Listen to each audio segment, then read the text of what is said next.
មិនដឹងតែដឹងត្រឹមថាពេលនេះកំពុងនឹកគេ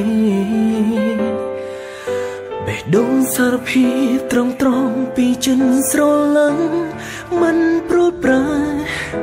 ហេតុអ្វីពេលនេះវេលាឲ្យនៅឆ្ងាយគ្នាទឹកមុខចាប់ផ្ដើមញញឹមលេងសើ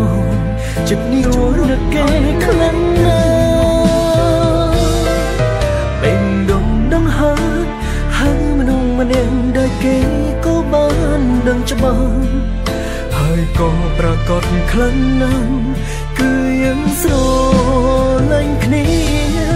បើសិនជាអត់ដែលត្រឹមមួយជំហានបានជួបនឹងគេមិនខកទៀតទេ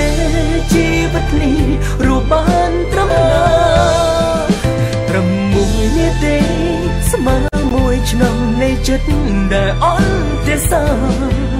សូមកុំយកអារម្មណ៍ដែលខឹងមួយគ្រីកាត់ដាច់ស្នេហាព្រោះថាគ្មានអ្វីអាចខកចិត្តស្រឡាញ់